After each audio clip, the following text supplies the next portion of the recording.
Assalaamu calaykum dhammaan asxaabta nagu xiran. Maanta waxaan idin hayaa sheeko dhab ah oo aad u xasaasi ah. Waana sheeko ku dhacday wiil la yiraahdo Faysal.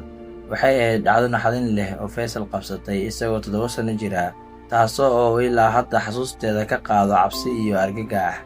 Intii aynan u gudagelin, fadlan haddii aad ku cusub tahay channelka, ha ilooweyn inaad subscribe saarto, like-na saarto muuqaalka. Faysal wuxuu hadda jiraa 28 sano, laakiin sheekadan waxay ku dhacday isagoo 7 jir ah. Waqtigaas Faysal wuxuu lahaa 3 saaxiib. Faysal iyo saaxiibadiis waxay ku wada noolaayeen hal xaafad, waxayna waqtiyada fasaxa wada aadi jireen beer ku taala xaafadda ay degan yihiin si ay halkaas ugu soo ciyaaraan. Waalidkood way ku aamineen inay beerta tagaan maadaama ay u dhoweed, umana aysan malayn inay khatar tahay. Laakiin 5tii bil ee ugu dambeysay, jawiga beerta wuu isbedelay. Waxaa beerta dhex joogi jiray nin da' ah, gaaban oo cayilan. Maalin kasta wuxuu fadhiisan jiray kursi ku dhow meesha ay ku ciyaaraan carruurta. Waxa ugu yaabka badanna wuxuu ahaa mar walba oo Faysal iyo asxaabtiisa tagaan beerta waa ay ku arki jireen isagoo soo eegi jiray dhankooda, samaynayana dhoola caddeyn aad u folxun oo carruurtii dareen aan fiicnayn gelisay. Faysal iyo saaxiibadiis ma aysan haysan teleefoono ay waalidkood kula xiriiraan, mana aysan garanayn sida ay dareenkooda ugu sheegaan waalidkooda marka ay guryahooda ku laabtaan. Waxayna u maleeyeen inuu yahay nin caadi ah oo keliya daawanaya iyaga. Maalin maalmaha ka mid ah, Faysal iyo asxaabtiisa oo isaga ciyaaraya beerta ayuu ninkii bilaabay inuu u soo dhowaado. Markii uu soo dul istaagay, Faysal iyo 3dii saaxiib ee kale ayuu si degan ula hadlay, isagoona carruurtii ka dalbaday inay gurigiisa u raacaan.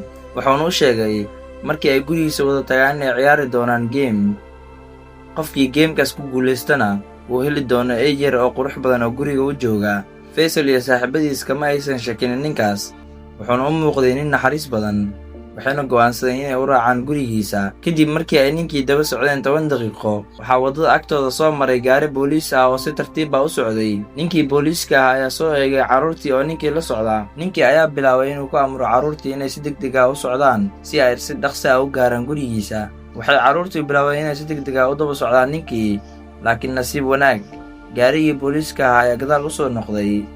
Askarigii ayaa aqoonsaday ninkii, waxa uuna ku qayliyey, "Istaaga carruurey!" Ninkiina waxa uu ku amray inuu gacmihiisa madaxa saarto. Ninkii intuu cabsaday ayuu isku dayay inuu baxsado, laakiin booliiskii oo aad u firfircoona ayaa intuu soo cayrsaday, inta uu qabtay ayuu dhulka ku dhuftay, kadibna gacmaha ayuu ka xiray.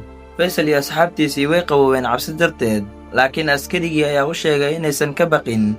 Wuxuuna u sheegay inay si nasiib leh ku badbaadeen maanta. Booliiskii ayaa guryahoodii ku celiyey carruurtii, waalidkoodna u sharaxay khatartii ay maanta u gacan galeen. Laga bilaabo maalintaas, waxaa carruurtii laga mamnuucay inay beertaas u dhowaadaan. Markii uu Faysal 13 sano jirsaday, hooyadiis waxa uu sheegtay waxa uu ahaa ninkii ay maalintaas la kulmeen isagoo iyo asxaabtiisa, iyo sababtii ka dambeysay in ninkaas ay booliisku xiraan. Waxay u sheegtay in ninkaasi ahaa nin dambiile ah, carruurtan u geysan jiray falal anshax xumo ah, kaas oo beerta u isticmaali jiray goob uu carruurta ku ugaarsado. Wixii markaas ka dambeeyey, Faysal waxaa weli u muuqda waxa ku dhici lahaa isaga iyo asxaabtiisa haddii uusan ninka booliiska badbaadin lahayn. Waxa kale oo Faysal ogaaday in ninkaas lagu xukumay ugu yaraan 15 sano oo xabsi ah, dembiye kale oo hore u galay awgood. Waxaan rajaynayaa inay sheekadan u noqoto cashir waalid kasta oo carruurtiisa banaanka u dira, iyo carruurtii yarar inaanay weligood raacin dad aysan aqoon.